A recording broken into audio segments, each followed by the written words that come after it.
Good evening everyone. उम्मीद करती हूँ सभी लोग बहुत बढ़िया तरीके से अपनी पढ़ाई कर रहे होंगे।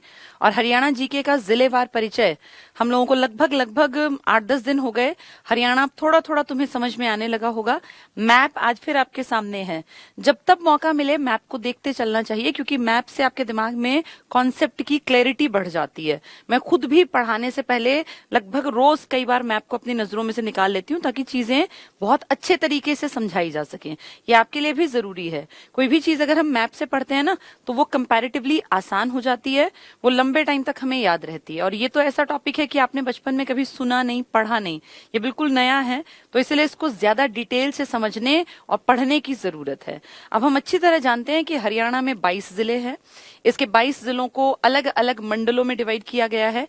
6 मंडल हैं, घर KF, गुड़गांव, हिसार, अंबाला, रोहतक, करनाल और फरीदाबाद। और कोई हमसे पूछे कि हरियाणा की लोकेशन कैसी कैसी है, तो हम कहेंगे ये प्राकृतिक 2 नदियों के और 2 पहाड़ियों के बीच में बसा हुआ एक बहुत उपजाऊ फर्टाइल लैंड एरिया है। 2 नदियां कौन कौन सी? यूपी की बाउंड्री पर बहने वाली, यूपी और हरियाणा को नेचुरल तरीके से डिवाइड करने वाली आपकी यमुना रिवर, और हरियाणा को क्रॉस करते करते फाइनली पंजाब तक जो निकल जाती है आपकी घग्गर नदी, जिसको शायद पुराने टाइम में ऐसा आइडिया है कि यही सरस्वती हुआ करती थी। अब हम हरियाणा वाले मानते हैं कि सरस्वती आज भी छुटपुट अवस्था में बह रही है, और जो यमुना नगर की सोम्ब नदी है, जो आदि बद्री के पास पाई जाती है, जिसके चैनल कहीं कहीं पर है, उसको हमारी ये मान्यता है कि शायद वो पुरानी सरस्वती के ही चैनल्स हैं। उसके लिए हमने एक बोर्ड भी गठित किया था, और 2013 में मुगलावली गांव में सरस्वती वैदिक काल की सबसे बेहतरीन नदी तमाका, जिसको उपाधि दी गई और कहा गया नदियों की सबसे श्रेष्ठ नदी, वो हरियाणा में बहा करती थी। तो ये इन दोनों नदियों के बीच का उपजाऊ इलाका। और अगर पहाड़ियों की बात करें, तो आपके जो ये उत्तर पूर्व की तरफ पहाड़ियां हैं आपकी, कौन सी पहाड़ियां? ये अपना शिवालिक रीजन, जिसमें कि अपनी मोरनी हिल्स आती हैं, करोह की चोटी आती है। और अगर दक्षिण की बात करें, साउथ की बात करें, तो आपकी अरावली की अवशिष्ट पर्वत पहाड़ियां कह लीजिए, पर्वत कहना तो ठीक भी नहीं क्योंकि हाइट बहुत कम है, और वहां तो इतना भी नहीं है कि भाई घना जंगल ही कह सके। शिवालिक में तो फिर भी जंगल है। जैसे पंचकुला में एक बड़ा प्रतिशत था, पंचकुला के टोटल एरिया का 33% हिस्सा लगभग पेड़ों से भरा हुआ है। लेकिन साउथ की तरफ जो आपकी पहाड़ियां हैं, बची खुची अवशिष्ट पहाड़ियां, जहां ढोसी पहाड़ी भी स्थित है, 652 मीटर ऊंची, जिसपे बैठ के कभी कहते हैं 7000 साल तक तपस्या की थी महर्षि च्यवन ने, और उन्होंने ही च्यवनप्राश बनाया था। ये आपके महेंद्रगढ़ में स्थित है। तो हरियाणा की लोकेशन अब आपकी समझ में आ गई होगी। हरियाणा के 22 जिले भी आपको अच्छी तरह याद हैं, जिनमें सबसे ऊपर 4 जिले हैं। सबसे ऊपर पंचकुला, उसके थोड़ा सा साइड में अंबाला, फिर उसके भी साइड में यमुनानगर, और अंबाला, यमुनानगर, पंचकुला के नीचे की तरफ पड़ता है कुरुक्षेत्र। कुरुक्षेत्र के 2 पैरों की तरह है कैथल और करनाल। करनाल की पट्टी में आओगे तो करनाल, पानीपत ये आ गया, उसके नीचे फिर सोनीपत। पहले कैथल, करनाल और पानीपत, ये एक पट्टी हो गई। फिर इधर जाएं तो बहुत बड़ी, जैसे मैप में ही देख लेते हैं, हम टाइम क्यों अपना वेस्ट करें, ताकि हमें चीजें पूरी वापस क्लियर हो। इसको जितना देखोगे उतना ज्यादा समझ बढ़ेगी हरियाणा की। देखो ये है आपका पंचकुला। पंचकुला के नीचे ये रेड जो देख रहे हैं आप, ये अंबाला, यमुनानगर, कुरुक्षेत्र। पंचकुला आपकी पहले ऐसा था कि शायद राजधानी बनाएंगे, लेकिन फिर हमने एज इट इज 1 नवंबर 1966 को जो पंजाब से अलग हुआ, यूटी बना, उसी को अपनी राजधानी रखा। और हम क्यों छोड़े उस अच्छे खासे द सिटी ब्यूटीफुल को, चंडीगढ़ को। वैसे अगर चंडीगढ़ किसी कारण से हमें ना मिल पाता राजधानी के तौर पे, तो फिर पंचकुला को हमने विकसित कर लिया था इस तरीके से कि ये हमारी राजधानी कहलाने के लायक बने। बहुत सुंदर शहर है पंचकुला भी। पंचकुला आपके हरियाणा के सिर्फ अंबाला को टच करता है, और यही इकलौता है जो आपकी राजधानी चंडीगढ़ को भी टच करता है। तो अगर कहें कि आपकी राजधानी से हरियाणा के कितने जिले लगे हैं, तो आप कहेंगे 1, पंचकुला। पंचकुला, अंबाला, यमुनानगर, कुरुक्षेत्र। कुरुक्षेत्र धर्मनगरी, 360 तीर्थ स्थल, तीर्थराज, इनके 2 पैर कैथल और करनाल। पंजाब की तरफ कैथल और यूपी की तरफ करनाल। फिर ये एक पट्टी है कैथल, करनाल, पानीपत। फिर इधर आते हैं तो बहुत बड़ी भारी भरकम पट्टी सिरसा। इतना बड़ा सिरसा, एरिया में नंबर 1, 4277 स्क्वायर किलोमीटर, लेकिन सिर्फ एक फतेहाबाद को टच करता है। फतेहाबाद के बाद ये हिसार, और हिसार के साइड में ये लंबा सा पतला सा जो फैला हुआ है, ये आपका जींद है। जींद की खासियत, अंदर ही अंदर 7 जिलों को टच करता है। कौन से 7 जिले? HRSPKKF।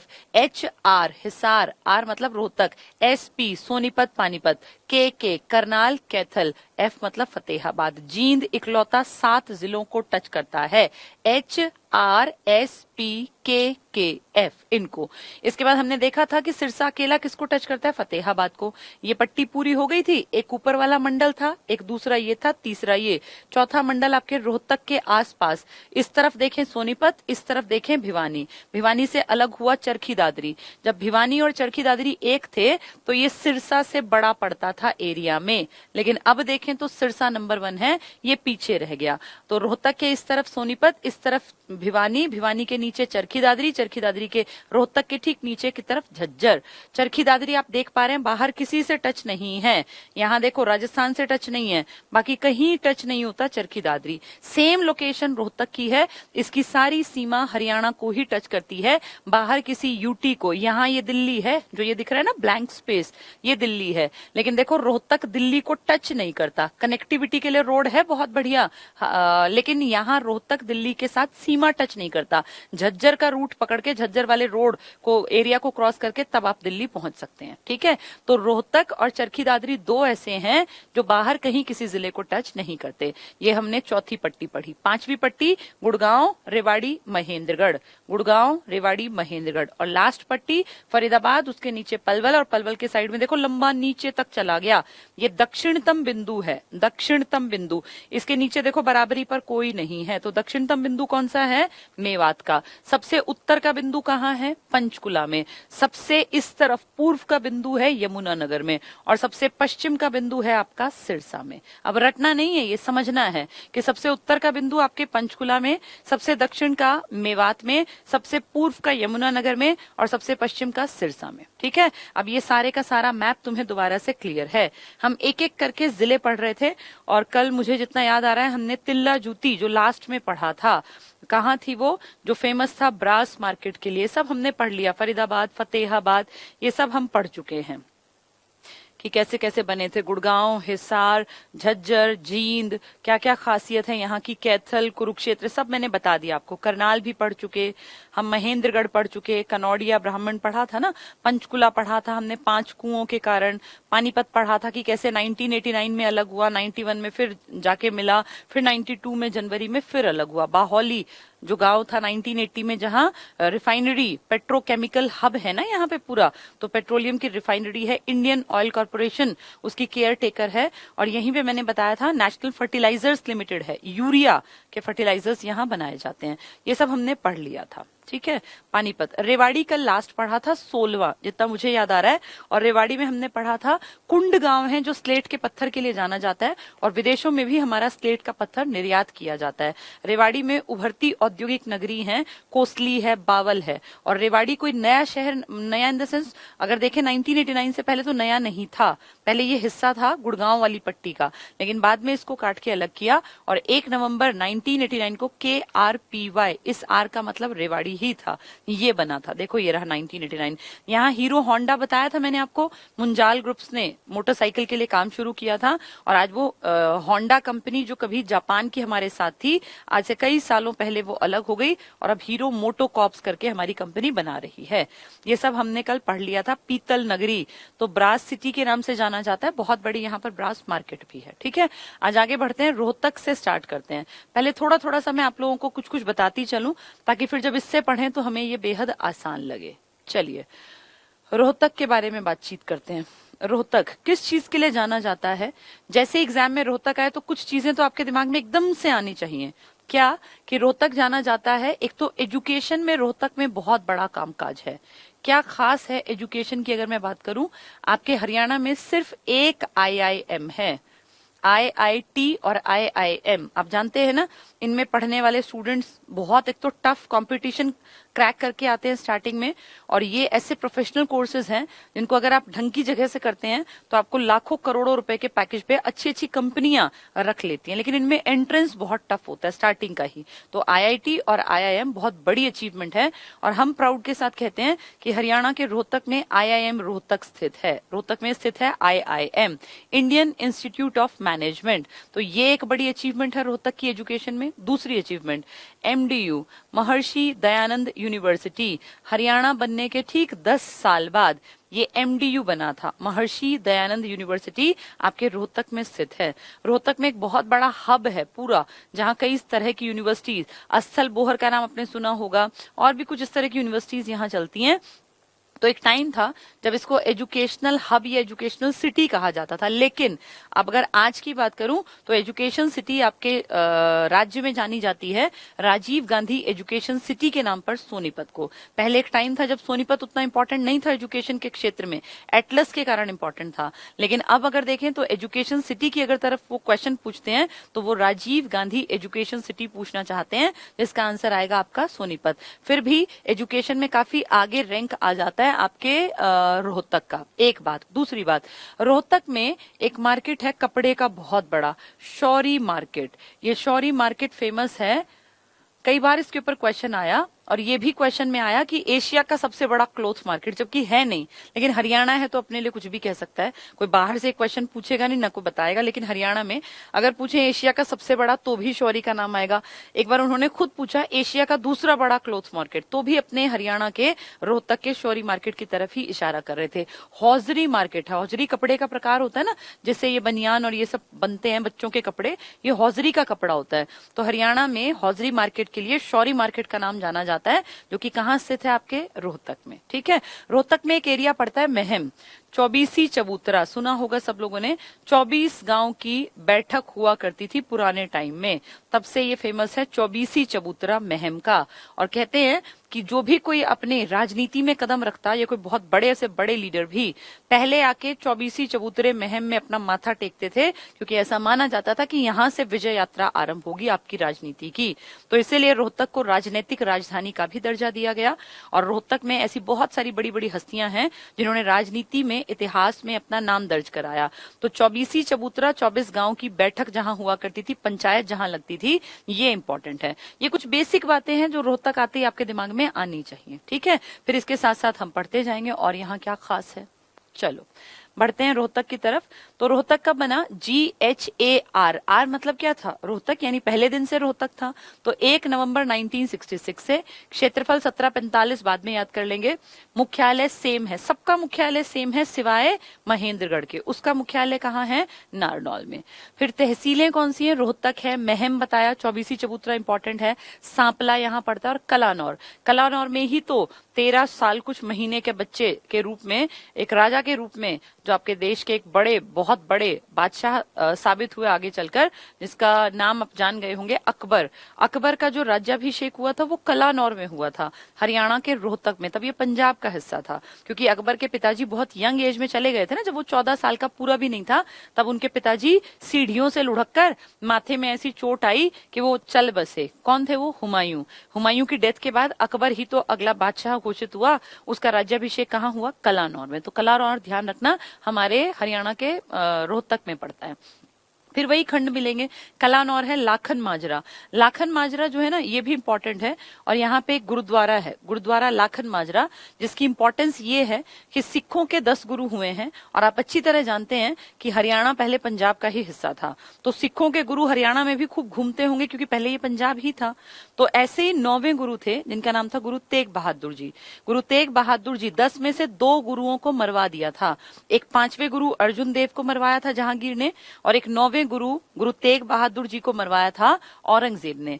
जहांगीर ने जो मरवाया था उसका कारण था 5वें गुरु अर्जुन देव ने उनके बेटे की मदद की थी जहांगीर को गद्दी से हटाने में। 1605 में बैठा था ना ये गद्दी पर, 1606 में इसके बेटे ने इसके खिलाफ विद्रोह कर दिया, और उस बेटे का साथ दिया था 5वें गुरु ने, अर्जुन देव ने।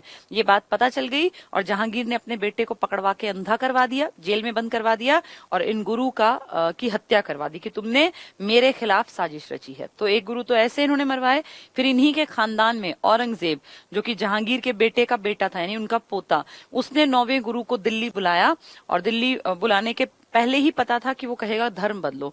वो कट्टर मुसलमान था ना, औरंगजेब जो था बहुत कट्टर मुसलमान था, तो उसने मैसेज भिजवाया, तो यहाँ से वो चल पड़े पंजाब से।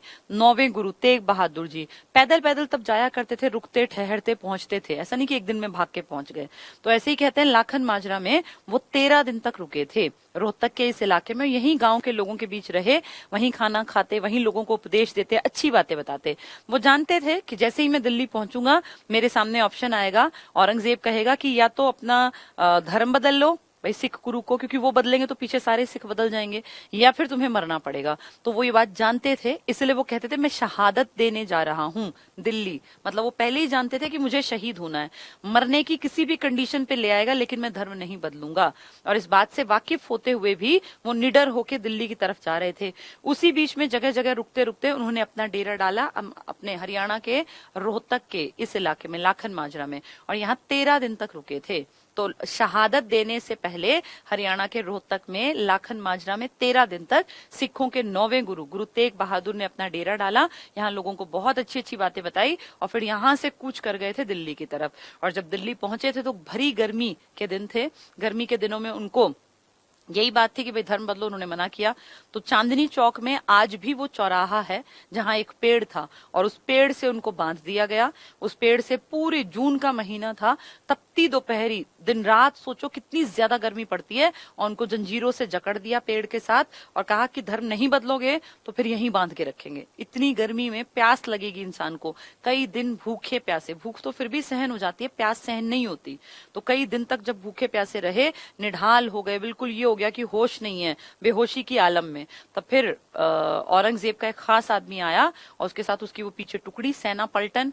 तो उसने पूछा कि धर्म बदलोगे, तो उन्होंने कहा नहीं बदलूंगा। वो इतने गुस्से में आया कि कितना ज्यादा दुखी कर लिया हमने, परेशान कर लिया, लेकिन ये आदमी अपने धर्म को बदलने को तैयार नहीं। और गुस्से में आके उसने एकदम से घोड़े से कूदा और तुरंत से इनकी गर्दन काट दी। वो गर्दन जैसे ही दूर जाके गिरी तो सिख धर्म के अनुयायी वहां खड़े थे जो उनको अपना गुरु मानते थे। वो तुरंत ये सोच के कि इस गर्दन की और बेइज्जती ना करें, क्योंकि ये जो मुगल थे ना, इनकी आदत थी कि ये डेड बॉडी की भी बहुत बेइज्जती करते थे, ताकि उसको देखने वाले लोगों के मन में एक डर पैदा हो, खौफ पैदा हो, वो डर के मारे अपना धर्म बदल ले, तो उसके सर की और बेइज्जती ना हो। इसीलिए वो भीड़ में से एक आदमी भागा और गुरु का सर उठाया, और सर उठा के और लेके पता नहीं कहाँ गलियों में अंदर निकल गया, पता ही नहीं चला। बाद में जाके कहते हैं बहुत इज्जत के साथ उनके सर को, जो अंतिम संस्कार है वो किया गया, शरीर का अलग और सर का अलग। और जहां वो सर लेके भागा था, आज वहीं पर गुरुद्वारा शीशगंज बनाया गया है दिल्ली में। तो शीशगंज की कहानी ये है, जहां बाकी शरीर रखा गया था वहां गुरुद्वारा रकाबगंज बनाया गया। तो एक गुरु के 2 गुरुद्वारे, वैसे तो ढेर गुरुद्वारे हैं, लेकिन ये दोनों उनके शरीर से संबंधित हैं। एक गुरुद्वारा शीशगंज और एक गुरुद्वारा रकाबगंज, उसी का वही जगह है लाखन माजरा। आप जब आगे पढ़ेंगे ना तो इसको हम डिटेल से पढ़ पाएंगे। चलो देखते हैं ये क्या बता रहे हैं और आगे ये और नेक्स्ट देखो जरा खंड में, ये और ज्यादा इसको एक्सपैंड नहीं कर पा रहा है। चलो हो गया। ये देखो खंड में कलानौर है, लाखन माजरा है, महम है, रोहतक है और सांपला है। ठीक है, जनसंख्या इनकी 10 लाख प्लस है। और आपने देखा कि हरियाणा के बहुत सारे जिलों की जनसंख्या 10 लाख प्लस है। किसी की 12 भी थी, मैंने बताया था फरीदाबाद की तो 18 भी है, किसी की 15 भी थी। 10 लाख से ऊपर आपके हरियाणा में 15 जिले हैं। लेकिन एक की तो हमने देखा था 5 लाख के आसपास भी थी। कौन सा था वो? पंचकुला, जिसकी जनसंख्या सबसे कम थी। तो इसकी भी जनसंख्या अच्छी है, 10 लाख। लिंगानुपात इसका हमारा 879 है, इसका 861, ज्यादा फर्क नहीं है, उतने के आसपास ही है। आपकी साक्षरता की जो दर है ना पूरे हरियाणा की, वो है कितने परसेंट है? वो 75%। इनकी कितनी है वो साक्षरता की दर? 80%। तो हरियाणा, तभी तो एजुकेशन में मैंने बताया नाम है इनका, क्योंकि हरियाणा में जितनी एवरेज है उससे इनकी ज्यादा है, 80%। जनघनत्व इनका काफी अच्छा है, आपका 573 है पूरे का, इसका 608। इसका मतलब आबादी अच्छी रहती है, जहां मौके मिलते हैं ना, जहां सुविधाएं होती हैं, वहां आबादी अपने आप बढ़ जाती है। रोहतक के पर्यटन स्थल तिलियार झील है। यहाँ तिलियार झील एक बहुत सुंदर झील है, मैंने देखी है इसलिए बता रही हूँ। बहुत बढ़िया तरीके से इसको मेंटेन किया गया है, और यहीं पे सरकार जो है टूरिज्म को बढ़ावा देने के लिए, यहाँ तिलियार झील के पास ही तो इनका एक वो भी है ना, चिड़ियाघर, छोटे लेवल का ही सही लेकिन चिड़ियाघर भी है। तो तिलियार झील है यहाँ। मैना और नौरंग घूमने फिरने की जगह है महम में। महम वही जहाँ चौबीसी चबूतरा है। गुरुकर्ण तालाब, ये एग्जैक्टली गुरुकर्ण नहीं है, ये इससे ज्यादा एक्सपैंड नहीं कर सकता क्या?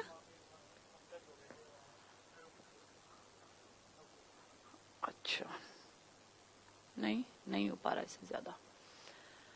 चलो, तो उम्मीद है दिख रहा होगा। हाँ, हो गया ये गौकर्ण तालाब। ये गुरुकर्ण तालाब जो लिखा है ना, ये गौकर्ण तालाब है। इसी को गौकर्ण तालाब भी लिख सकते हैं। तो गौकर्ण आ जाए या गौकर्ण तालाब आ जाए, ये आपके इसमें है, रोहतक में है। दीनी मस्जिद है। ये दीनी मस्जिद एग्जैक्टली क्या है, कोई मस्जिद नहीं थी ये अदीना मस्जिद कहलाती है। और कहते हैं कि प्राचीन काल में, बहुत पहले, यहाँ कई 100 साल पहले यहाँ हनुमान जी का मंदिर था। औरंगजेब के टाइम में उस मंदिर को तुड़वाया गया और उस मंदिर को तुड़वा के उसका जो मटेरियल था ना, उसी पे मस्जिद बना दी गई। इस तरह से दीनी मस्जिद का निर्माण हुआ। औरंगजेब के टाइम जब एंड हुआ औरंगजेब का, तो उसके बाद फिर यहाँ पे जैसे हिंदू लोगों ने कोशिश की कि इसको मंदिर बनाए, पर फाइनली आज कहें तो ये मस्जिद के रूप में है। इसी को दीनी मस्जिद कहते हैं। यही अदीना मस्जिद भी है, रोहतक में है। हनुमान मंदिर था प्राचीन काल में, लेकिन अब दीनी मस्जिद है। इसके अलावा लाल मस्जिद है। कल मैंने बताया था, रेड मस्जिद अगर पेपर में आता है, रेड मस्जिद, तो रेवाड़ी टिक करना, और लाल मस्जिद आई तो रोहतक टिक करना। ठीक है। एक व्यापारी था हाजी आशिक अली, उसका नाम था व्यापारी का हाजी आशिक अली। उसने ये वाली मस्जिद बनवाई थी, रोहतक वाली लाल मस्जिद। नेक्स्ट है साईं मंदिर है। अब आप कहोगे साईं तो हर जगह है, तो बहुत सारे हैं, तो साईं मंदिर यहाँ वाला भी है। गुरुद्वारा लाखन माजरा मैंने आपको बता दिया, जहां शहीद होने से 13 दिन पहले, मतलब शहादत देने जाने से पहले 13 दिन के लिए यहाँ रुके थे। कौन से गुरु? 9वें गुरु, गुरु तेग बहादुर जी। उन्हीं के नाम पर गुरुद्वारा लाखन माजरा है। गौकर्ण तालाब ये सेम ही है, गुरुकर्ण और गौकर्ण, इसी को गौकर्ण भी कहते हैं। ये सब घूमने की जगह है। अगर आप रोहतक जाएं तो आप यहाँ घूम के आ सकते हैं इन जगहों पर। रोहतक को हरियाणा की एजुकेशनल सिटी भी कहते हैं और राज्य की राजनीतिक राजधानी, ये इंपॉर्टेंट पॉइंट है। एजुकेशन सिटी और राज्य की राजनीतिक राजधानी, ये नाम है इसके।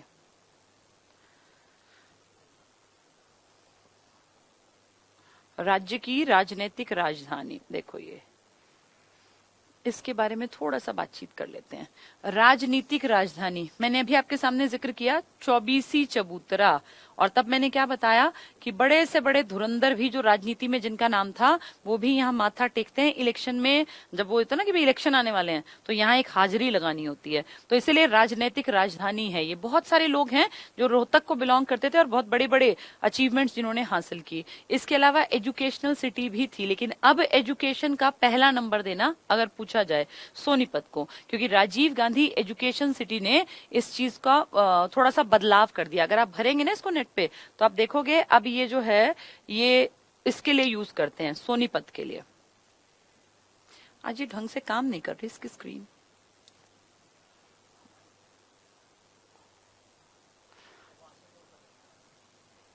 किसको? इसको? ये वाली? इससे चलो देखती हूँ। तो रोहतक को हरियाणा की एजुकेशन सिटी हुआ। रोहतक प्राचीन काल से लकड़ी और कृषि उत्पादन के लिए अत्यधिक प्रसिद्ध। पूरा हरियाणा ही प्रसिद्ध है, पूरे हरियाणा में खेती होती है।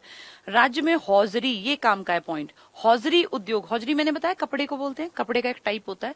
हौजरी उद्योग मुख्य रूप से इसी जिले में स्थित है। और कौन सा मार्केट बताया? शौरी मार्केट, कई बार एग्जाम में आ चुका है, इसलिए इंपॉर्टेंट है। 1976 में आपके हरियाणा बनने के 10 साल बाद MDU महर्षि दयानंद विश्वविद्यालय की स्थापना की गई। तो हरियाणा बनने के बहुत बाद में, ये जो है 10 साल बाद, इसके मुझे लगता है सॉफ्टवेयर में कुछ, या तो मुझे ही समझ में नहीं आ रही है कोई चीज। हाँ, दोबारा फाइल खोल दो एक बार। तो हरियाणा में रोहतक हमने पढ़ लिया।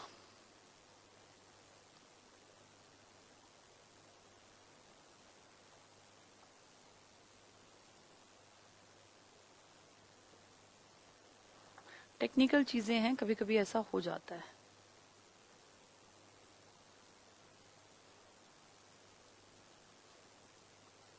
ठीक है, चलो अब उम्मीद करते हैं इस बार ठीक रहेगा ये।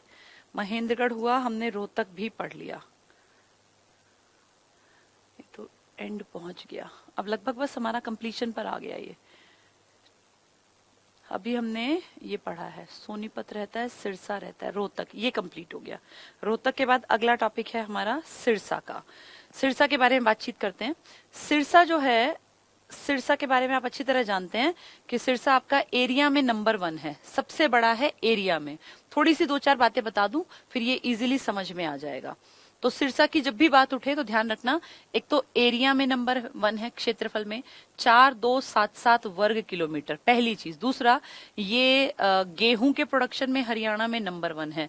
चावल की पट्टी थी के वाली, दूध के लिए था जींद का इलाका, और अगर कहें गेहूं के लिए तो सिरसा की तरफ चलना। वैसे तो पूरा हरियाणा पैदा कर सकता है, लेकिन सिरसा नंबर 1 है।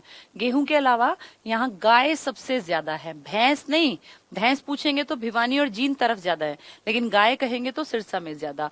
यहाँ फल और सब्जी सबसे ज्यादा बड़े पैमाने पर यहीं उगाई जाती हैं, हरियाणा में, सिरसा में।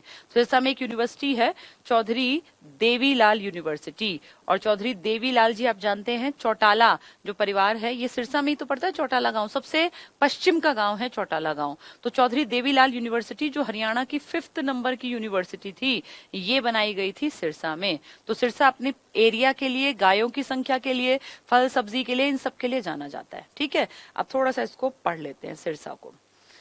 क्या बता रहे हैं सिरसा में? स्थापना 26 अगस्त, आजादी के 11 दिन बाद, हमने याद किया था ना, आजादी के 11 दिन बाद। तो 26 अगस्त 1975, 4277 वर्ग किलोमीटर। मुख्यालय सेम मिलेगा। तहसीलों के नाम पढ़ लो, सिरसा, डबवाली, एलनाबाद, रानिया, नाथुसारी, चौपटा। तो ये नाम एग्जाम में आ जाएगा। रानिया कहाँ स्थित है वो पूछ लेंगे, कलानौर कहाँ स्थित है, कलायत कहाँ है, तो ये हमें पता होने चाहिए। रानिया कहाँ है तो हमें पता हो कि रानिया सिरसा में पड़ता है। ऐसे बार बार आते हैं क्वेश्चंस, इसलिए इनको पढ़ा जाता है। डबवाली, बड़ा गुढ़ा, एलनाबाद, रानिया, ओढ़ा, नाथुसारी, चौपटा। 12 लाख जनसंख्या, इसका मतलब आबादी काफी ज्यादा है यहाँ भी। लिंगानुपात इनका 879 से उल्टा कर दिया 97, लगभग वैसा वैसा ही। साक्षरता थोड़ी सी कम है, क्योंकि हमारी साक्षरता कितनी थी, 75%। फिर हमने देखा किसी की 80 है, किसी की 81, किसी की 83। किसकी बात हो रही है? ये गुड़गांव की, पंचकुला की। अब आप देख रहे हैं साक्षरता थोड़ी सी कम है कंपैरेटिवली, क्योंकि 75 से कम है ना 68 वाला। जनघनत्व देखो, सबसे कम हरियाणा में, सबसे कम जनसंख्या घनत्व की अगर बात करें तो एरिया के अकॉर्डिंग, जनसंख्या तो कम नहीं है इनकी। जनसंख्या आप देख रहे हो 12 लाख है, किसी की 5 थी, किसी की 9 थी, किसी की 10 थी, किसी की 11। तो 12 तो कम तो नहीं है, और 12 में भी ऐड है 95, तो 13 लाख मान लो, 13 लाख प्लस की आबादी ली। लेकिन एरिया इतना बड़ा है कि 1 वर्ग किलोमीटर में 303 व्यक्ति ही आते हैं। इसका मतलब एरिया के अकॉर्डिंग जनसंख्या उतनी ज्यादा नहीं है। इसीलिए ये पॉइंट काम का है आपके एग्जाम के लिए।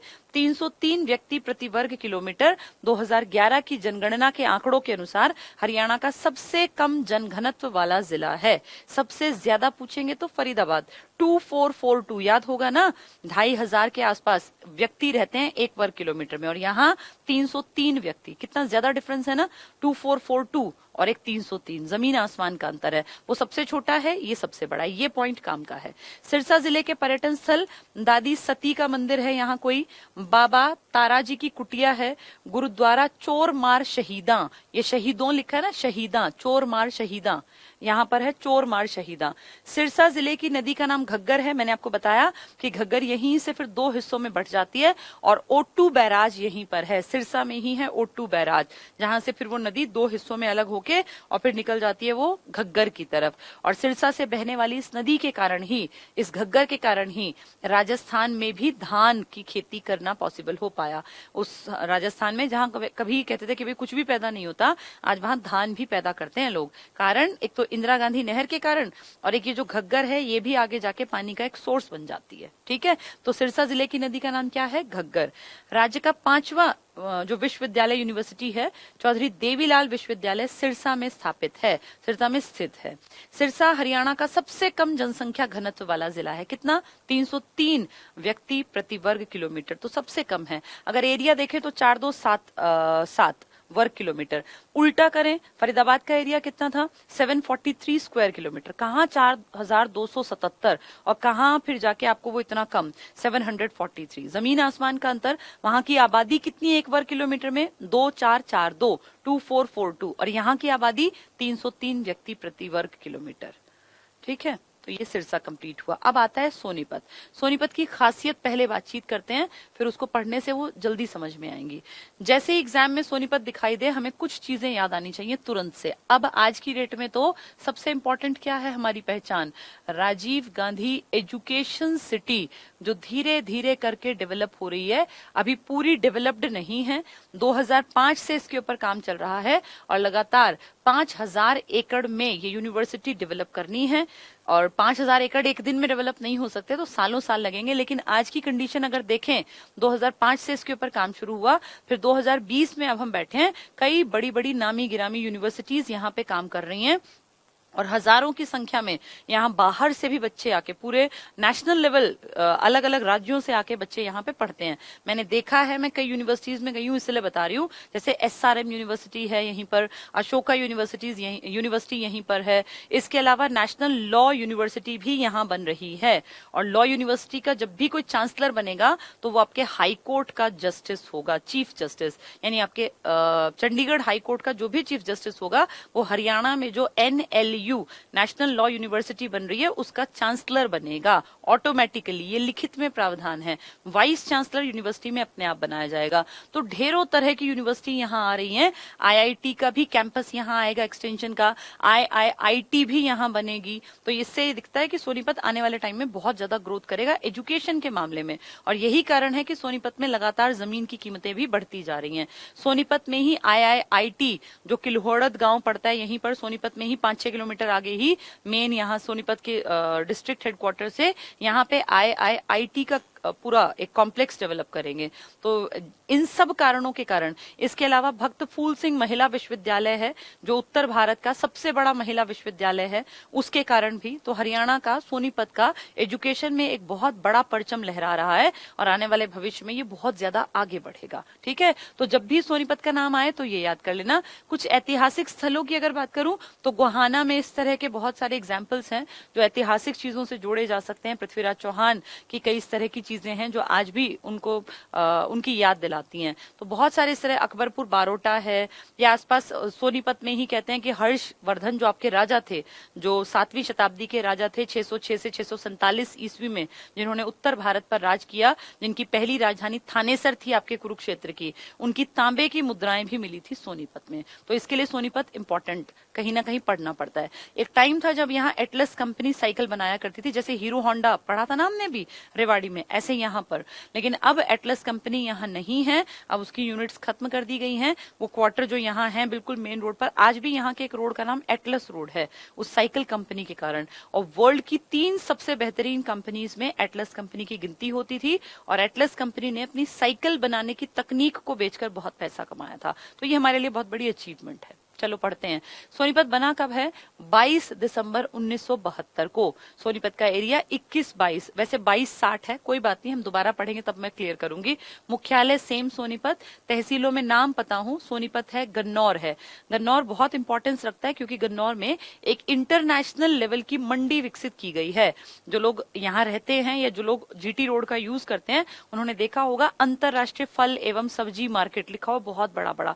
गन्नौर में ये बहुत बड़ी इंटरनेशनल लेवल की मंडी विकसित की जा रही है, जहां ये है कि भाई विदेशों में भी फल और सब्जियां जाएंगी। और इस मंडी को जो डेवलप किया गया, ये पेरिस में एक मंडी थी, मंडी है इनफैक्ट, जिसका नाम है रुंगीस मार्केट। ये पेरिस में, पेरिस कहाँ पड़ेगा आपके? फ्रांस में। तो सोचो, फ्रांस की एक मार्केट की तर्ज पर हमने अपने यहाँ पर एक मार्केट डेवलप की है फल और सब्जियों की। तो कहाँ पर डेवलप की है? ये सोनीपत के गन्नौर में। ये बहुत इंपॉर्टेंट है एग्जाम के पॉइंट ऑफ व्यू से। इंटरनेशनल लेवल की मंडी विकसित की है हमने सोनीपत में। कहाँ पर? गन्नौर में। और किसकी तर्ज पर है ये? पेरिस की या फ्रांस की रुंगीज मार्केट के तर्ज पर। गोहाना है, गोहाना ऐतिहासिक शहर रहा करता था। खरखौदा है आपका, जो आने वाले दौर में बहुत ज्यादा इंपॉर्टेंट शहर बनने वाला है, क्योंकि यहाँ पे भी इस तरह के रोड्स की डेवलपमेंट हो रही है। और हरियाणा सरकार यहाँ पर IMT क्या है? इंडस्ट्रियल मॉडल टाउनशिप डेवलप कर रही है। अब देखना, आने वाले 5-7 सालों में खरखौदा की जमीन की कीमतें आसमान को छुएंगी। बहुत बड़े लेवल पे यहाँ जो लोग रहते हैं उनको पता ही है, बाकी लोगों को बता दूं, IMT डेवलप होगा, इंडस्ट्रियल मॉडल टाउनशिप, यानी पूरे के पूरा शहर नया बसाया जाएगा। और बहुत बेहतरीन रोड्स अंडर कंस्ट्रक्शन है, काफी हद तक उनका कंस्ट्रक्शन लगभग बड़े लेवल पर पूरा होने के लगभग कगार पर आ गया। तो बड़े पैमाने पर खरखौदा अब एक इंपॉर्टेंट शहर बनने वाला है आने वाले 4-5 सालों के अंदर। इसके अलावा खंड ब्लॉक्स गन्नौर है, सेम खरखौदा, राई है, सोनीपत है, मुंडलाना है, कथूर है, गोहाना, ये उतने इंपॉर्टेंट नहीं है। राई के बारे में बता दूं, राई में स्पोर्ट्स स्कूल है, Motilal Nehru sports school. Motilal Nehru MN, Motilal Nehru sports school है। ये क्या है? मोतीलाल नेहरू के नाम पर राई में एक एक्सपेरिमेंटल स्कूल खोला गया। 300 एकड़ की जमीन, यहाँ कहा गया कि बच्चों को स्पोर्ट्स के बेसिस पर, पढ़ाई में तो रखेंगे ही रखेंगे आगे, लेकिन स्पोर्ट्स के बेसिस पर यहाँ एडमिशन हो और जो खिलाड़ी बनने की इच्छा रखते हैं उन लोगों को प्रेफरेंस दी जाए। और ये अपनी तरह का पहला एक्सपेरिमेंटल स्कूल था जो बहुत हद तक कामयाब भी हुआ। और यहाँ से पढ़ने वाले न जाने कितने लड़के NDA निकाल के ले गए, CDS में जिनका क्लियर हो गया, लड़कियां भी बहुत बड़ी बड़ी सर्विसेज में पहुंच गई। यहाँ मेन मुद्दा था खेल का, तभी नाम है मोतीलाल नेहरू स्पोर्ट्स स्कूल राई। तो राई में इंपॉर्टेंट है ये, 1970s में ये बना था स्कूल। कभी जब पढ़ेंगे एजुकेशन तो इसको और डिटेल में बता दूंगी, ठीक है। इनकी जनसंख्या ये गलत दी हुई है, 1 लाख थोड़ी है, 10 लाख क्रॉस कर चुकी है। और अब तो आपका सोनीपत भी नगर निगम की श्रेणी में है, नगर निगम है सोनीपत में। नेक्स्ट, लिंगानुपात बेहद शर्मनाक है और हरियाणा का सेकंड लास्ट है। ये बहुत खराब चीज है। और वैसे तो हम कहते हैं एजुकेशन के नाम पे हरियाणा में सोनीपत का नाम है, लेकिन इसको देखें तो ये अपने आप में शर्म की बात है कि गुड़गांव 854 सबसे पीछे है और सेकंड लास्ट है हरियाणा का सोनीपत लिंगानुपात में। 1000 लड़कों का जन्म अगर होता है तो उनके मुकाबले जो बेटियां जन्म लेती हैं वो सिर्फ 856 है। ये बहुत ज्यादा शर्म की बात है। पर क्योंकि ये 2011 के आंकड़े हैं, अब हम ये दलील देते हैं कि हमने इनको सुधारा है और अब हम हरियाणा के आंकड़े को 879 से क्रॉस करा के 900 क्रॉस करा चुके हैं। अब ये नहीं पता कि इन दावों में कितनी सच्चाई है, क्योंकि ये सच्चाई तो सामने आएगी 2021 की जनगणना के आंकड़ों के बाद, यानी 22 तक आपको पता चलेगा कि हरियाणा में जो वो झूठे, असली, सच्ची, नकली, मुझे नहीं पता, जो अवार्ड बांटे जा रहे थे कि यहाँ इतना लिंगानुपात बढ़ाया, यहाँ इतना, उनके दावों में कितना दम था। हाँ, अभी ये शर्म की बात है कि ये आंकड़े कहीं ना कहीं इशारा करते हैं, क्योंकि ये तो भारत सरकार ने छापे थे। आप अपने मुंह मियां मिट्टू तो कभी बन लो, आप कह दो सोनीपत ने 900 क्रॉस करा दिया, लेकिन उनको माना तब जाएगा जब जनगणना होगी 2021 की। तो अभी सेकंड लास्ट में ये गिना जाता था। साक्षरता इसकी अच्छी है एजुकेशन के नाम पे, क्योंकि 75 से तो ऊपर ही हो गया। जनघनत्व तो भी इसका बहुत बढ़िया है। घना बसा कब होता है? जब नौकरी के चांसेस होते हैं, जहाँ खेती बढ़िया होती है वहीं लोग जाके बसते हैं। सोनीपत के पर्यटन स्थल कौन से हैं? ख्वाजा खिज्र खां का मकबरा, पहले बहुत निग्लेक्टेड सा था, बहुत निग्लेक्टेड, फालतू की चीज थी, लेकिन अब इसको बहुत ध्यान देके इसको हरियाणा सरकार ने, बल्कि इनफैक्ट केंद्र सरकार ने इस पे काम किया। और अब जो ये खिज्र खां का मकबरा है ना, घूमने फिरने लायक जगह बन गई। और पता नहीं कितने, कई 100 लोग रोज शाम को यहाँ खिज्र खां के मकबरे में बच्चे क्रिकेट खेलते दिख जाएंगे, औरतें वॉक करती दिख जाएंगी, कहीं बूढ़े बैठ के ताश खेल रहे हैं। मतलब बहुत बड़ा एरिया है और बहुत सुंदर इसको मेंटेन कर दिया। घास बहुत सुंदर, चारों तरफ इसको मेंटेन करके बहुत ही खूबसूरत बना दिया। इसको सबसे पहले जो बनाया था वो इब्राहिम लोदी ने बनवाया था। इब्राहिम लोदी कोई बहुत ऐसे जाने माने संत फकीर टाइप के आदमी थे, उनका बेटा था खिज्र खां, तो उसके नाम पे ये बनाया गया था। तो ये लोदी यानी दिल्ली सल्तनत के काल में बनाया गया है। यहाँ पीर जमाल की मजार है। पीर जमाल की मजार, जब मजारें पढ़ेंगे ना तो और डिटेल में पढ़ लेंगे, ठीक है। नेक्स्ट पे आते हैं। इसके अलावा यहाँ क्या है?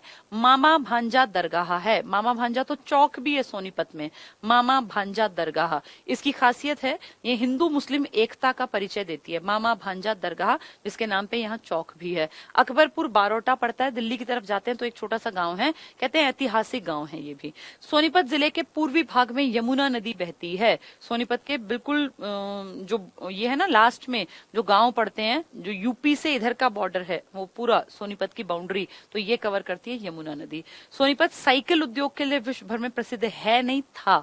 एटलस साइकिल बहुत इंपॉर्टेंट उद्योग, यहाँ अत्यधिक प्रसिद्ध था, अब है नहीं है, ये तो था। एग्जाम में पूछे तो आप कह देना हाँ, इसके कारण इसकी पहचान थी। सोनीपत के गन्नौर में अंतरराष्ट्रीय फल और सब्जी मंडी अवस्थित है। मैंने आपको पहले ही बता दिया, गन्नौर में है अंतरराष्ट्रीय, इंटरनेशनल फल और सब्जी की मंडी। किसको देख के बनाई गई है? पेरिस के रुंगीज मार्केट की तर्ज पर, उसको देख के हमने भी अपने यहाँ डेवलप कर ली गन्नौर में। भारत का पहला पर्यटन विश्वविद्यालय, यानी टूरिज्म से जुड़ी हुई यूनिवर्सिटी। अब तक कोई टूरिज्म की यूनिवर्सिटी नहीं थी। यहाँ कोर्सेज होंगे, कैसे आप गाइड बन सकते हैं, कैसे आप बेहतर टूरिस्ट को कुछ नॉलेज उपलब्ध करा सकते हैं, टूरिज्म को कैसे बढ़ावा दें। इसके लिए आपके हरियाणा के सोनीपत को चुना गया है। यहाँ पर्यटन यूनिवर्सिटी राई में स्थित है, ठीक है। तो ये सारा खेल उसी के कारण है, Rajiv Gandhi education education city 2005 के कारण। चलो अगली हेडिंग है मेवात की। मेवात आप अच्छी तरह जानते हैं, मेवात अब सही नाम नहीं है। अब अगर कहूं तो इसका नाम क्या लेना चाहिए? नूह। इससे पहले इसका नाम देखें तो इसका नाम एक टाइम पर सत्यमेवपुरम सोचा गया था। ये कब बना था? 4/4/5 को। वैसे तो 2004 में बनना था, 2 अक्टूबर को, पर घोषणा की गई 2004 में। क्यों? क्योंकि गांधी जी का जन्मदिन था और गांधी जी का ही विचार था कि हम हरियाणा, तब तो हरियाणा था ही नहीं, पंजाब में जो मेव जाति के लोग हरियाणा या पंजाब को छोड़ छोड़ के भाग रहे थे डर के मारे कि कहीं इंडिया में हम सेफ ना रहें, कोई हमारा मर्डर कर दे, हमारी कम्युनिटी को खत्म कर दे। तब गांधी जी 9 दिसंबर को हरियाणा आए थे, तब तो पंजाब था, और उन्होंने मेवात में आके कहा था कि मैं आपको गारंटी देता हूं कि आप यहाँ सेफ हो, आपका ये इलाका आपके लिए डेवलप कर देंगे, आप जाओ मत, भारत को आपकी जरूरत है। और इस तरह से मेव जाति को हरियाणा से या पंजाब से पाकिस्तान जाने से रोक लिया था महात्मा गांधी ने। ये घटना 9 दिसंबर 1947 की। आजादी आपको अगस्त में मिली थी, उसके बाद लगभग साल भरी तो ये मारकाट चली थी, उस दौरान की बात है। फिर गांधी जी के जन्मदिन पे इसको कहा गया कि भाई घोषणा कर दी। चौटाला सरकार तब हुआ करती थी, इनके परिवार के मतलब लोग थे, तो इन्होंने कहा कि ठीक है हम बनाएंगे। फिर बनने में और 4-6 महीने लगे तो 4/4/5 को बना। क्षेत्रफल 1507, मुख्यालय नूह। पहले ये हम अलग से याद करते थे, मुख्यालय और जो नाम था वो अलग था, लेकिन अब यहाँ भी नूह यहाँ भी नूह, तो अलग नहीं है। तहसीलें इसकी तावड़ू। तावड़ू का किला बहुत फेमस है, हिस्टोरिकल पैलेस है, तो तावड़ू का किला। फिरोजपुर झिरका यहाँ पर एक जगह है, पुन्हाना, तावड़ू, नगीना। मेन तो तावड़ू और फिरोजपुर झिरका याद रखना। फिर खंड नगीना, पुन्हाना, फिरोजपुर झिरका, नूह और तावड़ू। बार बार चीजें रिपीट होती हैं तो आपको याद रखनी है। जैसे पूछेंगे रानिया कहाँ है तो आपको पता हो, वो पूछ ले कलानौर कहाँ है, वो पूछे नाथुसारी चौपटा कहाँ है, तो हमें पता होना चाहिए कि कौन सा किस जिले में है। पुन्हाना पूछ ले, नूह पूछ ले, तावड़ू पूछ ले, तो ये याद रखना। जनसंख्या इनकी भी अच्छी खासी है, 10 लाख प्लस है इनकी जनसंख्या भी। ये बहुत बड़ा पॉइंट है, बहुत काम का पॉइंट आपके। लिंगानुपात देखो, अब तक मैं हर एक का लिंगानुपात बताती रही, 879 के इर्द गिर्द, किसी के 3-4 कम, किसी के 3-4 ज्यादा। बेहद शर्मनाक गुड़गांव का 854 और सेकंड लास्ट पर हरियाणा का सोनीपत 856। लेकिन अब देखो इससे आगे निकल गया, 907 ले गया। बहुत बड़ी अचीवमेंट है, क्योंकि 1000 लड़कों के मुकाबले अगर 907 लड़कियां हैं तो इसका मतलब आपका आंकड़ा ठीक ठाक सा है तो खराब ही, लेकिन बाकियों से बहुत बेहतर है। और इसको कहीं ना कहीं हम रिलेट कर पाते हैं कि क्योंकि यहाँ पढ़े लिखे लोग ज्यादा नहीं थे ना, इसलिए कन्या भ्रूण हत्या नहीं करवाई। जितने लोग पढ़ते गए कन्या भ्रूण हत्या करवाते गए। शायद यही कारण है कहीं ना कहीं कि गुड़गांव सबसे ज्यादा कमजोर है लिंगानुपात के मामले में, क्योंकि वहां पढ़े लिखे लोग, सो कॉल्ड पढ़े लिखे लोग ज्यादा हैं, लड़कियों को माँ के पेट में ही मरवा देते हैं। दूसरा नंबर सोनीपत का है, जो सबसे पिछड़े कहलाते हैं ना पढ़ाई लिखाई में, वो टॉपर हैं इसमें। ये बहुत अच्छी बात है, और इससे कहीं ना कहीं ये फील होता है कि शायद इस पार्ट पे देखें तो अनपढ़ पढ़े लिखों से ज्यादा बेहतर हैं,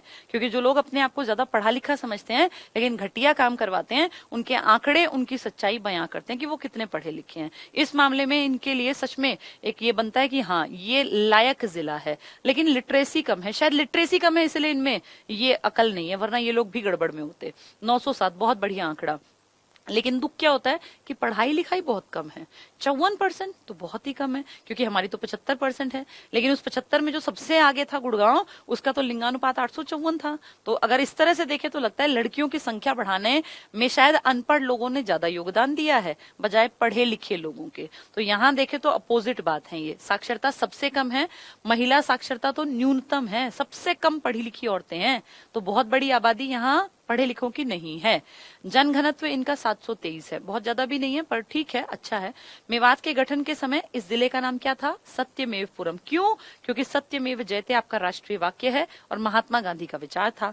मेवात के पर्यटन स्थल देखो, कंट्री क्लब, वैसे तो पिछड़ा हुआ लगेगा आपको, लेकिन देखो कंट्री क्लब यहाँ है। क्लासिक गोल्फ रिजॉर्ट है, गोल्फ का जो मैदान होता है। एक आपको याद है हमने पढ़ा था अरावली गोल्फ कोर्स है, हरियाणा का पहला गोल्फ कोर्स, जो कहाँ था? आपके फरीदाबाद में, जो सबसे एडवांस्ड शहरों में औद्योगिक नगरी जिसका नाम है, याद होगा ना वो। उसमें 75 एकड़ था, अमेरिका के एक डिजाइनर ने उसको बनाया था। फिर 1988 में हरियाणा टूरिज्म ने उसको अपने अंडर ले लिया, पहले वो प्राइवेट था। ऐसे ही यहाँ पर गोल्फ रिजॉर्ट है, कहाँ पर? मेवात में।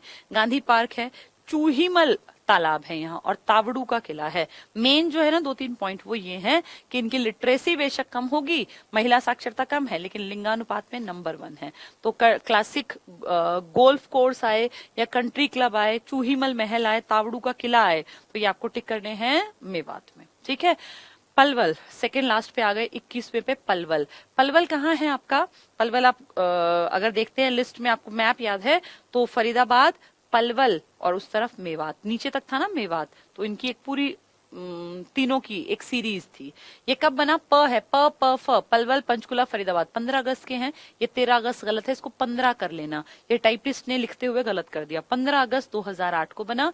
1369 ये 1359 इसका ये एरिया है। ये इसमें छोटी मोटी गलतियां सब में हैं, मैं लास्ट में ठीक करा दूंगी। मुख्यालय सेम है, तहसीलें पलवल, होडल, हथीन, ये काम के हैं। होडल हथीन यहाँ कई चीजें हैं।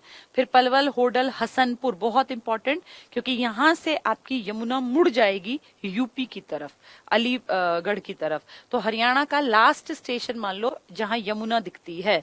हसनपुर एक गांव पड़ता है, पहले ये नहीं था ना पलवल, पहले तो फरीदाबाद था ये। तो फरीदाबाद से हम कहते थे कि यमुना मुड़ जाती है यूपी की तरफ, लेकिन अब हम कहते हैं कि हमारी जो यमुना नदी है, जो गंगा की सबसे लंबी सहायक नदी है, जो हरियाणा की सबसे महत्वपूर्ण नदी है, सदा नीरा है, 12मासी नदी है, वो हरियाणा के फरीदाबाद के नीचे पलवल तक जाती है और पलवल के हसनपुर गांव से वो मुड़ती है फिर यूपी की तरफ। यही वो हसनपुर है। हसनपुर हर जगह है, सोनीपत में भी है हसनपुर, लेकिन ये हसनपुर पलवल वाले की बात कर रहे हैं। हथीन है यहाँ पर। 10 लाख की आबादी है, तो अच्छी जनसंख्या है। लिंगानुपात लगभग बराबर 879 का 880 है। साक्षरता दर इनकी भी बहुत ज्यादा नहीं है, पर ठीक है 69%। जनघनत्व भी इनका ठीक है। इसके पर्यटन स्थल देखो, पंचवटी कहते हैं यहाँ पे 5 पांडव रहे थे। पांडव जब अज्ञातवास में थे ना, तो ऐसा मानते हैं कि 5 पांडव अज्ञातवास में जब छिप रहे थे, उनको ये था ना भाई तुम्हें 1 साल छिप के रहना है, अगर पकड़ लिए गए तो फिर से तुम 14 साल ऐसे वनवास काटोगे। तो इस तरह के जब वो छिपे हुए थे अज्ञातवास में, तो पंचवटी में वो छिपे हुए थे। ठीक है। सती का स्थान होडल में है, पलवल में है। डबचिक होडल में है। पांडव वन तो पांडवों के नाम पर ही है ये। दाऊ जी का मंदिर है, मैंने कल बताया था। रेवती, रेवतवाड़ी, याद है ये रेवती, राजा रेवत की बेटी थी रेवती, उसके नाम पे रेवतवाड़ी यानी रेवाड़ी शहर जिसको आज आप कहते हैं वो था। और उस रेवती की शादी किससे हुई थी? बलराम से। कौन बलराम? श्री कृष्ण के बड़े भाई।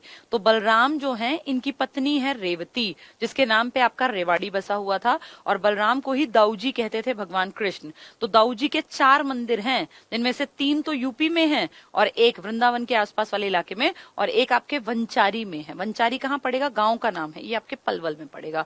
तो वही है ये दाऊजी का मंदिर। कहाँ पड़ेगा? वंचारी गांव। कहीं कहीं बनचारी भी लिखा है, वंचारी बंचारी एक ही है। ये आपके पलवल में है। इकलौता एक मंदिर है ये, बाकी तीनों यूपी में है आपके। ठीक है। पलवल नगर शक्कर के लिए फेमस है, चीनी के लिए और साइकिल के लिए भी। वैसे एटलस साइकिल के लिए आपका सोनीपत, लेकिन वैसे साइकिल पूछेंगे तो ये भी फेमस है। यही रॉलेट एक्ट, बहुत बहुत काम का पॉइंट।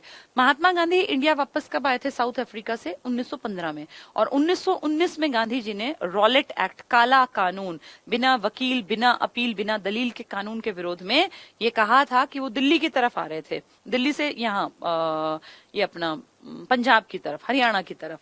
तो पंजाब में उनको आना था, उनको लीडर्स से मिलना था, अली बंधुओं से उनकी मीटिंग होनी थी। तो वो बंबई से ट्रेन पकड़ते हैं और जब वो दिल्ली से क्रॉस करके ट्रेन पंजाब की तरफ आ रही है तो पलवल स्टेशन पे उनको रोक लिया जाता है। पलवल में गांधी जी को उतार लिया जाता है और दिखावटी तौर पे एक उनकी गिरफ्तारी है। जेल नहीं गए, लेकिन पुलिस ने कहा, अंग्रेजी पुलिस थी उस टाइम, उन्होंने कहा सर आप आगे नहीं जा सकते, आपके खिलाफ हमारे पास इस तरह से भाई हम आपको जो है आगे नहीं जाने देंगे, कुछ इस तरह का कागज पत्री है। तो गांधी जी को जिस स्टेशन से आगे जाना था वहां से उतार लिया, उतार के दूसरी तरफ ले गए और वापसी की ट्रेन में बैठा दिया। तो गांधी जी की अब तक इंडिया में कभी गिरफ्तारी नहीं हुई, ये गांधी जी की पहली गिरफ्तारी है। तो इंडिया में गांधी पहली बार हरियाणा से गिरफ्तार हुए थे 1919 में, वही पॉइंट है ये।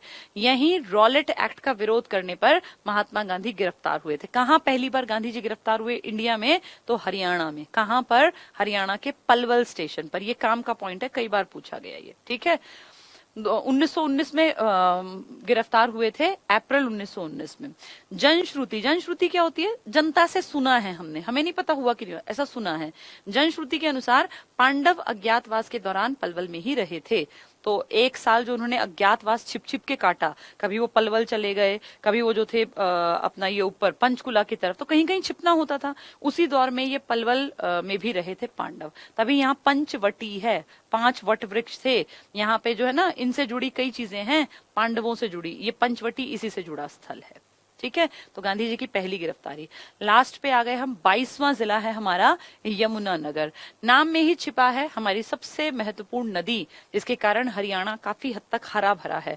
हरियाणा की कोई बहुत ऐसी बड़ी रिवर नहीं है, गंगा की तरह नहीं है, लेकिन फिर भी हरियाणा की मिट्टी उपजाऊ है। क्यों? क्योंकि एक तरफ घग्गर की नहरों से सिंचाई हो जाती है, जो ये है ना अपना पंजाब वाला कौन सा है ये, भाखड़ा नांगल, इसकी जो उप शाखाएं अपने तक पहुंचती हैं वो पूरा एरिया कवर कर लेती हैं, और एक तरफ फिर ये पश्चिमी यमुना नहर वाला इलाका है। तो इस तरह से हम सेफ हैंड हैं। ठीक है, यमुनानगर, जब भी पेपर में यमुनानगर आए तो कुछ पॉइंट तुम्हारे दिमाग में आए। पहली चीज तो ये कि इसका नाम ये है क्योंकि यहाँ पे यमुना नदी की एंट्री है। हरियाणा में जो यमुना एंटर करती है वो यमुनानगर से करती है, इसलिए इसका पहले नाम जमुना नगर था। हमारे बड़े बूढ़े जमुना कहते हैं ना, जमुना, तो जमुना नगर था।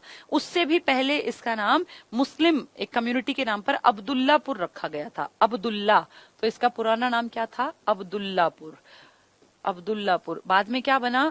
जमुना नगर, और फिर चेंज करते करते थोड़ा कर दिया यमुना नगर। ठीक है, जगाधरी यहाँ पड़ेगा, और आपका बिलासपुर यहाँ पड़ेगा, और आपका छछरौली यहाँ पड़ेगा। छछरौली एक ऐसा स्थान है हरियाणा में जहाँ बारिश बाकी हरियाणा के मुकाबले ज्यादा होती है, इसलिए छछरौली को हरियाणा का चेरापूंजी भी कहा जाता है। एग्जाम में आ सकता है हरियाणा का चेरापूंजी छछरौली कहाँ पड़ेगा? यमुनानगर में। यमुनानगर में ना बहुत बहुत इंपॉर्टेंट एक Saraswati sugar mill, Saraswati sugar mill. जब हम पाकिस्तान और हम लोग इकट्ठे थे ना, तब हमारे यहाँ गन्ने का बहुत बड़ा कामकाज था, और लाहौर में ढेरों मिलें थी जहाँ पे गन्ने से चीनी बनाई जाती थी। तो सरस्वती शुगर मिल कोई एक मिल नहीं थी, इससे बहुत सारी मिलों का पूरा एक जाल फैला हुआ था। जब हम और पाकिस्तान अलग हुए तो लाहौर में वो बहुत सारी मिलें चली गई, इलाका चला गया, बहुत सारा इलाका हमारे पास रह गया। तो उसी में जो सरस्वती शुगर मिल थी यमुनानगर वाली, इसको एक इसने रिकॉर्ड कायम किया, और इनको साल की सबसे ज्यादा गन्ना पिराई की क्षमता का अवार्ड इनको मिला था, सरस्वती शुगर मिल को। तो बहुत बड़ा कामकाज था यहाँ पर शुगर मिल का। इसके अलावा यमुनानगर में स्टार्च का बहुत बड़ा काम है, यहाँ डिस्टिलरी शराब का बहुत बड़ा कामकाज है। तो अगर कहें तो उद्योगों की बात करें तो यमुनानगर में काफी सारे उद्योग धंधे हैं, और लगातार ये डेवलप करते चले गए। कागज का बहुत बड़ा कामकाज है यहाँ, और लकड़ी का, टिम्बर का तो बहुत ही बड़ा कामकाज है। इनफैक्ट सबसे बड़ा अगर कहें टिम्बर मार्केट के रूप में जो डेवलप हुआ था वो यही तो था, अपना यमुनानगर। इस यमुनानगर में जगाधरी जो लिखा है ना, यहाँ रेलवे स्टेशन है, और यहाँ पर जगाधरी में जो अपनी ये फास्टेस्ट ट्रेन चलती थी ना पहले, शताब्दी जो ट्रेन्स थी, इनको ठीक करने के लिए कोई अगर खराबी आ जाए तो वर्क स्टेशन था या वर्कशॉप कह लीजिए, यहीं पर थी। यानी दिल्ली में ठीक नहीं होती थी शताब्दी ठीक होने के लिए यमुनानगर लाई जाती थी जगाधरी में। तो हमारे यमुनानगर की इंपॉर्टेंस ये है कि यहाँ टिम्बर बहुत बड़ा, टिम्बर मतलब लकड़ी का, प्लाईवुड का बहुत बड़ा कामकाज था। यहाँ कागज का बहुत बड़ा कामकाज था, लकड़ी से तो कागज बनता है, तो कागज की बहुत बड़ी मिलें थी यहाँ पर, इसलिए इसके बहुत सारे इस तरह के उपनाम भी दिए गए। मछियारों का स्वर्ग भी आपका यही इलाका है, क्योंकि नदी बहती है यहाँ पर। यहीं पे जाके यमुनानगर में ही जो आपका ये हथनी कुंड बैराज है ना, जिसको ताजे वाला कॉम्प्लेक्स कह देते हैं, अब इसमें यमुना के 2 हिस्से बढ़ जाते हैं। एक हिस्सा आपके हरियाणा की तरफ आ जाता है, जैसे मान लीजिए ये यमुना यहाँ एंटर करती है, ये मान लीजिए यमुना नदी है, तो यहाँ आई है। यहाँ आने के बाद यहाँ पे एक बैराज बनाया गया है, मैंने देखा है, बहुत अच्छी जगह है, कभी जाओ तो, कुछ टिकट नहीं है, फ्री की है। यहाँ पे आप जाके देखेंगे तो पानी का बंटवारा कर दिया, एक पानी इस तरफ निकल गया बड़ी मात्रा में, जिसको आप कहते हैं पश्चिमी यमुना नहर, पश्चिमी यमुना नहर, वेस्टर्न यमुना कैनाल या लिंक भी कह देते हैं। इसी तरह जो इधर आ गई, इसको आपने नाम दे दिया पूर्वी यमुना नहर, ये यूपी की तरफ चली गई। ये जितनी नहरें आप देखते हैं ना जीटी रोड के इधर इधर वाली, ये सारी पश्चिमी यमुना नहर के ही उप शाखाएं हैं, और इन्हीं के कारण आपका ये जो सोनीपत से आगे की पूरी बेल्ट है, ये जो पानी ले रही है ना, ये इसी पश्चिमी यमुना नहर के कारण। और जो ककरोई में आपका एक सूक्ष्म प्लांट लगाया गया था बिजली बनाने के लिए, वो इस पश्चिमी यमुना नहर पर ही तो लगाया गया था, इसी की शाखा पर। ठीक है, तो ये सब चीजें यमुनानगर से जोड़ के याद कर लेना। चलो अब पढ़ते हैं इसको। क्या कहते हैं यमुनानगर में कब बना? 1 नवंबर 1989, जब कृपा हुई थी, KRPY, तब बना था। इसका एरिया भी ठीक ठाक है, मुख्यालय सेम है, तहसीलों में जगाधरी जगाधरी पुराने यमुनानगर का मेन इलाका जगाधरी के पास ही था। छछरौली मैंने बताया बारिश ज्यादा है क्योंकि आसपास घने पेड़ हैं, जंगल टाइप हैं, तो इसलिए इसको कहते हैं हरियाणा का चेरापूंजी। बिलासपुर है, रादौर है, खिजराबाद है। बिलासपुर, छछरौली, जगाधरी, खिजराबाद, रादौर, सढौरा ये SC रिजर्व्ड सीट है MLA की। मुस्तफाबाद, आबादी भी इनकी अच्छी है, 12 लाख प्लस है। लिंगानुपात लगभग एवरेज वाले 879 जैसा। साक्षरता भी इनकी एवरेज 75 जैसी ही है। जनघनत्व इनका भी ठीक ठाक है, 687 तो अच्छा ही है। इसके पर्यटन स्थल देखो, पंचमुखी हनुमान मंदिर, भगवान हनुमान का जो भाई भगवान राम के सबसे बड़े भक्त है हनुमान। हनुमान का एक मुख हमने देखा, लेकिन कहते हैं एक किसान कोई अपने खेत में हल चला रहा था, तो जब वो हल चला रहा था ना, पुराने टाइम में वो जो लकड़ी वाले हल थे, तो उसको फील हुआ कि मिट्टी में कुछ दबा हुआ है। तो उसने जब वो मिट्टी को हटा के देखा तो बहुत बड़ी मूर्ति निकली। 350 साल पुरानी वो मूर्ति उसके खेत में दबी पड़ी थी। तो जैसे खबर आग की तरह फैल गई, फिर उस मूर्ति को वहां से ले जाया गया और पंचमुखी हनुमान मंदिर में वही मूर्ति रखी हुई है जो कभी एक किसान को अपने खेत में हल चलाते हुए मिली थी। ये है पंचमुखी हनुमान मंदिर की मूर्ति। ठीक है। छछरौली एक चिट्टा मंदिर है, गोरा चिट्टा हम शब्द कहते हैं। चिट्टा मतलब सफेद, सफेद को बोलते हैं ना गोरा चिट्टा। भगवान हनुमान की सफेद रंग की मूर्ति। हनुमान को आपने हमेशा केसरिया रंग में देखा है, हमने सफेद हनुमान नहीं देखा, लेकिन हनुमान का एक रूप सफेद भी है। और कहते हैं जब पांडवों का और कौरवों का युद्ध छिड़ा हुआ था तो कपि ध्वजा, अर्जुन के रथ के ऊपर जो झंडा लगा हुआ था ना, आपने देखा मूवीज वगैरह में, पुरानी लड़ाइयों में हर राजा के ऊपर एक झंडा लगता था, उस झंडे के ऊपर सफेद रंग के हनुमान बैठे हुए थे अर्जुन के साथ। कृष्ण भगवान उनके सारथी थे, तो उनके जो रथ के ऊपर झंडा था उस पे खुद स्वयं अपने आप विराजमान थे भगवान हनुमान, लेकिन वो किसी को दिख नहीं रहे थे क्योंकि वो सफेद रंग के थे। यही चिट्टा मंदिर है, सफेद हनुमान की मूर्ति है यहाँ पर। वैसे हनुमान की मूर्ति केसरिया होती है। तो अगर इसी से जुड़ा हुआ एक बार क्वेश्चन आ गया था, कपि ध्वजा, कपि मतलब क्या होता है? बंदर। कपि मतलब बंदर ना, ध्वजा मतलब ध्वज, तो झंडा। कपि ध्वजा कौन कहलाते हैं? जिसके ध्वज पे कपि विराजमान थे। कौन थे वो? अर्जुन। अर्जुन है कपि ध्वजा, क्योंकि अर्जुन के रथ की ध्वजा पर, उनके झंडे पर खुद भगवान हनुमान विराजमान थे, सफेद रंग के हनुमान थे। तो चिट्टा मंदिर उससे याद कर लेना। पंचमुखी हनुमान मंदिर तो 350 साल पहले वाली मूर्ति एक खेत में मिली, और चिट्टा मंदिर सफेद रंग के हनुमान जी किसके इस पे बैठे हुए थे? झंडे पे, जिसको श्री कृष्ण चला रहे थे, यानी अर्जुन के रथ पे। तो अर्जुन क्या कहलाए? कपि ध्वजा। श्री कालेश्वर महादेव मठ। मठ आप जानते हैं 12 मठ हैं भारत में, जिनमें से एक तमिलनाडु का फेमस है रामेश्वरम मठ, और एक आपके हरियाणा के कलेसर में जो स्थित है। कलेसर जंगल टाइप है पूरा, यहाँ है कलेसर महादेव मठ। तो कालेश्वर महादेव मठ बिल्कुल ऑन रोड है, देखा है ये भी मैंने। कोई बहुत ऐसा बड़ी जगह नहीं है, लेकिन फेमस है, ऐतिहासिक है, पौराणिक है। यमुनानगर में है। गुरुद्वारा पौंटा साहिब पड़ता है यहाँ, पौंटा साहिब यमुनानगर में। हथनी कुंड है, बैराज है। बैराज होता है, बांध तो बड़ा होता है, बैराज होता है जब पानी की मात्रा बहुत ज्यादा ना हो तो वहां पानी के डिवीजन के लिए बैराज बना दिया जाता है। ये सब पड़ेगा आपके यमुनानगर में। यहाँ आदि बद्री है, बहुत इंपॉर्टेंट। आदि मतलब पुराने, बहुत पुरानी जगह है आदि बद्री, जहां से ऐतिहासिक सरस्वती नदी निकलती थी। तो हमारी ये मान्यता है कि आदि बद्री का संबंध सरस्वती से है, और सरस्वती वैदिक काल की नदीतमा है। नदियों में सबसे उत्तम नदी थी सरस्वती, अब नहीं बहती, लेकिन आदि बद्री से जब भी पूछे आदि मतलब पुरानी नदी, तो सरस्वती को याद कर लेना। नर नारायण गुफा है यहाँ, और ताजेवाला, जिसको बहुत लोग बांध के रूप में देखते हैं, ताजेवाला बांध, ये कॉम्प्लेक्स है। ताजेवाला एक जगह का नाम है, ताजेवाला मतलब पानी नहीं, ताजेवाला का मतलब एक जगह का नाम, भाई ताजेवाला कॉम्प्लेक्स, वहीं से वो नहर अलग अलग हिस्सों में जाएगी। यमुनानगर के पूर्व में कौन सी नदी बहती है? यमुना नदी, उसी के कारण इसका नाम यमुनानगर है। इसका प्राचीन नाम क्या था? अब्दुल्लापुर। यहाँ टिम्बर मार्केट है बहुत बड़ी, ये काम का पॉइंट है। नेक्स्ट देखें, यमुनानगर में स्थित है सरस्वती शुगर मिल। मैंने बताया आपको ये लाहौर में थी बहुत बड़े लेवल पर। सरस्वती शुगर मिल एशिया की सबसे बड़ी शुगर मिल थी। एक टाइम था जब इसने रिकॉर्ड बनाया था, पता नहीं कितने हजार टन गन्ना पिराई करके इसने और शक्कर चीनी वगैरह बनाई थी, तो रिकॉर्ड बना था। तो कहाँ है ये सरस्वती शुगर मिल? यमुनानगर में है। ठीक है। कालेसर, कालेसर आपका नेशनल पार्क भी है और कालेसर आपका वन्य जीव अभ्यारण्य भी है। डिटेल में पढ़ेंगे जब नेशनल पार्क का टॉपिक आएगा। कालेसर वन्य जीव अभ्यारण्य और नेशनल पार्क यमुनानगर में स्थित है। और कभी अगर आपको जाने का मौका मिले यमुनानगर, तो यमुनानगर में जो छछरौली से आगे रोड निकलता है उत्तराखंड की तरफ, वहीं आप जहां जंगल स्टार्ट हो जाते हैं ना, तो आप समझ जाना कि कालेसर नेशनल पार्क स्टार्ट हो गया। उसी के बिल्कुल अपोजिट साइड में कालेसर वन्य जीव अभ्यारण्य, बिल्कुल लश ग्रीन इलाका, और लगता भी नहीं है कि हरियाणा है, ऐसा लगता है कहीं पहाड़ों में आ गए हैं इस इलाके में जाके। तो ये हमारे, अब तो चंडीगढ़ है ये, तो 22 जिलों की हमारी पूरी मेन बातें हमने पढ़ ली।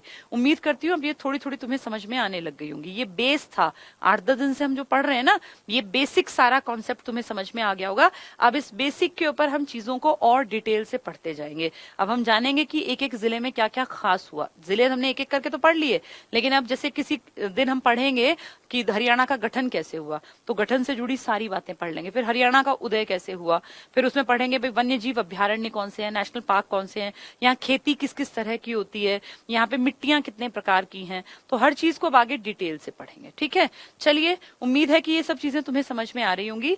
एक इंपॉर्टेंट बात मैं बताना चाह रही थी, आज 8 से 10 का बैच आपका नहीं है। कहीं आप फिर परेशान होकर फोन करते रहो रात भर। आज इस क्लास के बाद जो परिमल सर 8 से 10 का बैच लेते थे डेली, वो आज नहीं है। आज परिमल सर कहीं मीटिंग में गए हुए हैं, तो वो बैच आज नहीं लगेगा। ठीक है, वैसे नोटिफिकेशन में भी डलवा देंगे, लेकिन फिर भी कई लोग जो है वो सोए रहते हैं, वो नोटिफिकेशन चेक नहीं करते। खूब पढ़ते रहो, खुश रहो। हरियाणा के एग्जाम्स बहुत जल्दी आने की उम्मीद है। तुम अगर अखबार पढ़ते हो तो रोज कहीं ना कहीं कोई ना कोई मंत्री, सीएम खुद भी कई बार बड़े बयान दे चुके हैं। अब आप इसको कुछ भी मान लो, लेकिन इतना जरूर है कि पेपर तो होगा। आने वाले 2-3 महीने के अंदर बड़े स्तर पे पेपर होने की उम्मीद है, और तब हमें मार्क्स नहीं गंवाने, इसीलिए हम चीजों को ध्यान से डिटेल से पढ़ते चल रहे हैं। इन सबको तुम्हें खुद तैयार करना पड़ेगा। मैं तो सिर्फ इतना कर सकती हूँ कि चीजों को आपके सामने आसान तरीके से प्रेजेंट कर दूं, वो मेरी जिम्मेदारी है। लेकिन फाइनली याद तुम्हें करना पड़ेगा। गुरुद्वारा पौंटा साहिब पूछेंगे, लाखन माजरा पूछेंगे, तो तुम्हें पढ़ने पड़ेंगे वो, कि पौंटा साहिब है तो यमुनानगर आएगा, लाखन माजरा है तो हमारा रोहतक आएगा। वो पूछेंगे कलांवली कहाँ पर है, कलानौर कहाँ है, रानिया कहाँ है। तो ये पता होना चाहिए कि कौन सा रोहतक में, कौन सा फतेहाबाद में, भाई बूढ़ा गूढ़ा कहाँ पर है, या नाथुसारी चौपटा कहाँ है। बार बार पढ़ना पड़ेगा। ये सबको करनी पड़ती है अपने हिस्से की मेहनत, कोई किसी के हिस्से की मेहनत नहीं कर सकता। ठीक है, चलिए, गुड नाइट।